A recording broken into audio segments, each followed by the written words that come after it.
Go. The air bites shrewdly. It is very cold. It is a nipping and eager wind. What hour now? I think it lacks of 12.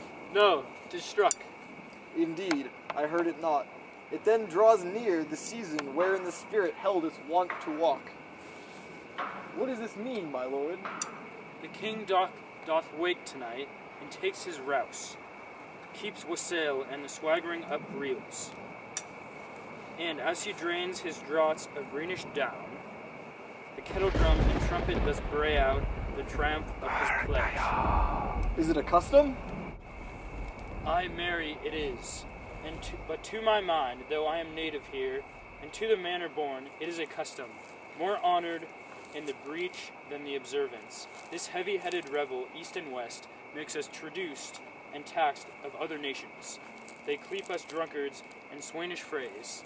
So our addition, and indeed it takes, from our achievement, though performed at height, the pith and marrow of our attribute. So oft it chances in particular men, that for some vicious mole of nature in them, as in their birth wherein they are not guilty, since nature cannot choose his origin, by the overgrowth of some complexion, oft breaking down the pales and forts of reason, or by some habit that too much overleans the form of plausible manners, that these men, carrying, I say, the stamp of one defect, by nature's livery or fortune's star, his virtues else, be they as pure as grace, as infinite as man may undergo, shall in the general censure take corruption from that particular fault.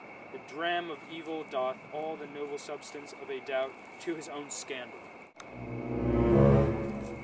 Look, my lord, it comes!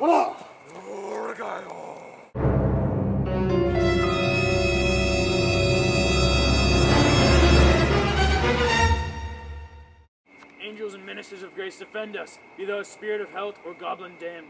Bring with thee airs from heaven or blast from hell. Be thy intents wicked or charitable.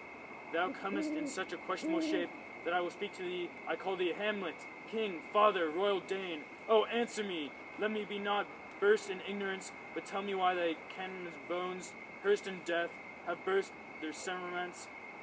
Why the sepulchre, wherein we saw thee quiet interred, hath opened his ponderous and marble jaws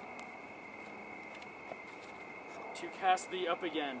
What may this mean to thou, dead corse, again in complete steel, revisits thus the glimpse of the moon, making night hideous, and we fool as nature so horridly to shake our disposition with thoughts beyond the reaches of our souls. Say, why this? Wherefore? What should we do? It beckons you to go away with it, as if it's some impartment did desire to you alone. Look with what courteous action. It waves you to more removed ground. But do not go with it. No, by no means. It will not speak, then I will follow it. Do not, my lord. Why? What should be the fear? I do not set my life at a pin's fee, and for my soul, what can it do that, being a thing immortal as itself, it waves me forth again? I will follow it.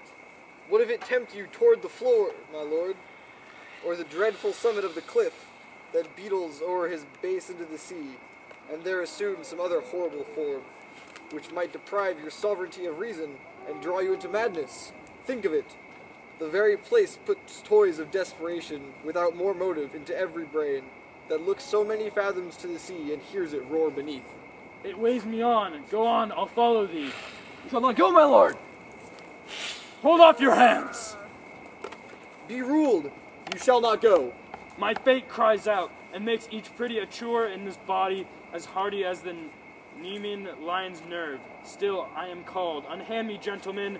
By heaven, I'll go and make a ghost of him that lets me. I say away, go on, I'll follow thee. He waxes desperate with imagination. Let's follow. 'Tis not fit thus to obey him. Have after. To what issue will this come?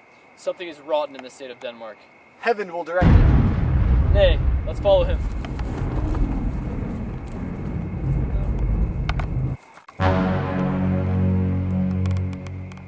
Hamlet!